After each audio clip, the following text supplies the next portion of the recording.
Hello, it's time for another video for MrHerbertTurtle. I have been on testosterone now for, let me think, 15 months and a bit. I probably should have made a video last week, but I've been so busy doing about 1,000,001 things that I just figured I would rather do it when I had a little bit of kind of mental space. So here I am. Yeah, what's been changing my life? I've spent the weekend at a transgender conference, which was really, really interesting. I've done a kind of really brief report on that in my WordPress blog. It was nice to meet people a little bit like myself. Again, I always emphasise the fact that, just because you happen to be FTM identified doesn't mean that you have very much in common with other people who identify the same way, but it's still just nice to meet people kind of on a similar path. What else? I've been setting up a sort of social / support group here in Norfolk, because there isn't anything at the moment, at least not that I've ever found. So if you are FTM identified, genderqueer, or born female bodied but questioning your gender, please go onto Facebook and check out FTM Norfolk. It's a new little group. It's very new. I've kind of been trying to put it together over the last few weeks, and the idea is simply that we can get together and drink coffee and eat cake and talk, because I think a lot of us feel very isolated, and talking is a very good thing. So I've been trying to get that kind of underway. What else? I've also changed the way that I take testosterone, which is the main thing I'm going to be talking about today. I was using Testogel, pardon me, and actually Testogel does what it says on the tube, so to speak. I mean, it's obvious from looking at my videos over the last year and a bit that it works. I have had the masculinizing effects that I wanted. In itself, Testogel is very quick, simple, easy to use. I didn't have a problem with the physical nature of Testogel. I didn't have a massive problem with the fact that sometimes the changes are a little bit slower. Now, people would argue with this, and I think, my doctors have sort of said, we know, it doesn't make any real difference whether you're on Testogel or whether you're, having injected testosterone, you still change. Which is true, is really true, but, I kind of felt a lot of the time, and I think everybody in a similar position has gone through this. You look at other people, don't you? And you look at other people online, and I'm thinking, hang on a minute, you've been having your Sustanon injections for 6 months, and you look like a gorilla. You've got a beard that's out here, and somehow you've managed to grow a big kind of Neanderthal forehead. What's happening? And I'm just still looking like me. Not that I mind looking like me, but you know what I mean. So I think a lot of that was psychological, because I know that the changes were happening with Testogel. I've gotten a lot hairier. My voice, as you can hear, is going down, and the problem I had with Testogel was that it's a constant reminder. It's a daily reminder that you have to put testosterone on your body to get it in your system to be who you are. I don't produce my own testosterone. I wish I did, or not like quantities that I need. And I just didn't think that would be a problem. I'm quite open-minded. I'm quite pragmatic, quite laid back mostly, and I just didn't imagine that it would be a problem. But actually, as the months rolled by, I realised that I was getting very down and very dysphoric about having to put something on me every day.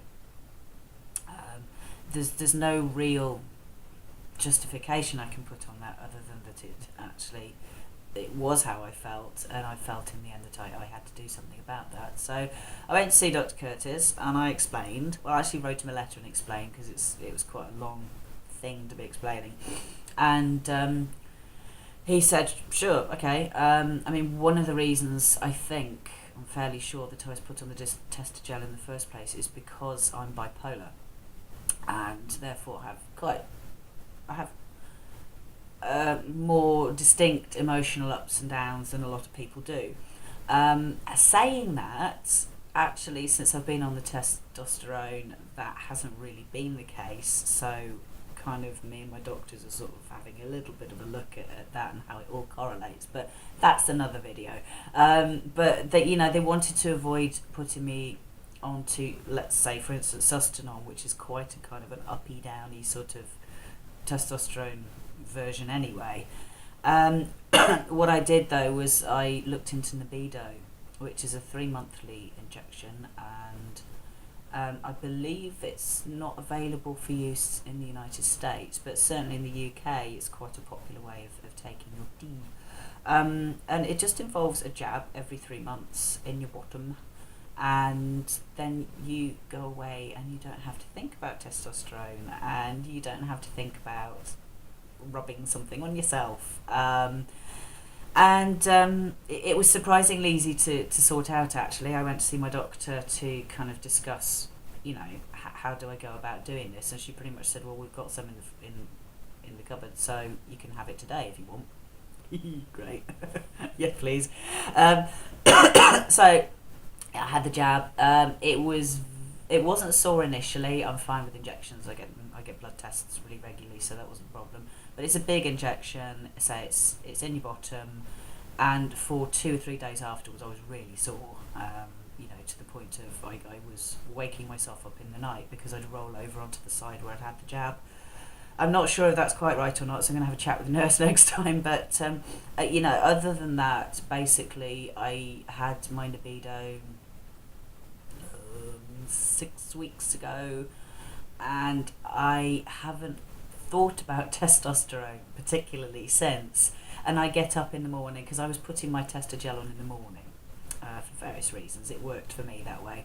But now I can get up in the morning, sort myself out, get myself dressed, and not think in the middle of it, oh shit, I forgot to put my Testogel on, and have to undress again. And so it's been fine. Mood-wise, I haven't had any problems. I'd say the first week or so, I was a little bit emotionally raw, but that I could cope with, and I was sort of expecting it, so I could deal with it. I've been told that there's a possibility of feeling quite low towards the end of the 3-month cycle, but we'll just have to see what happens with that one. There is also a possibility of breakthrough bleeding, which would not be very nice, but then if that happens, we can look at dosage and stuff like that. I mean, overall, actually, the psychological impact of moving from Testogel to Nebido has been huge, and I didn't expect it to be that big or that dramatic, but now I can just go around and be me, and not.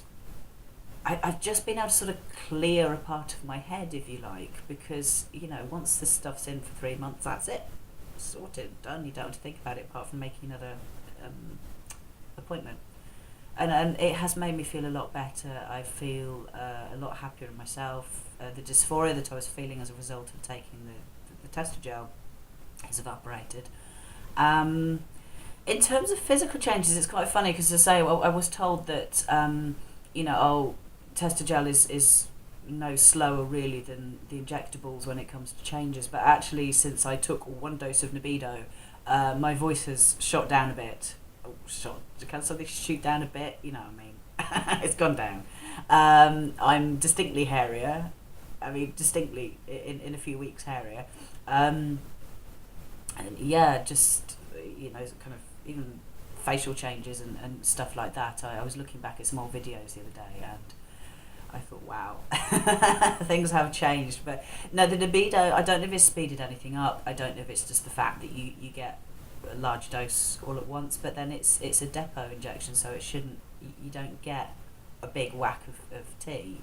It's designed to kind of go over a period. But I don't know, maybe it's psychological. Maybe all my hair follicles are going, yay, we're free. I don't know. But either way, it's really, really good, and it's nice to be able to sort of say, yes, actually, that decision has worked. I go back to see Dr. Curtis in, I think September or so, something like that. 6 months. Around about the same time, actually, I'll be seeing Di Davis, my chest surgeon, for a kind of a final poke at my chest.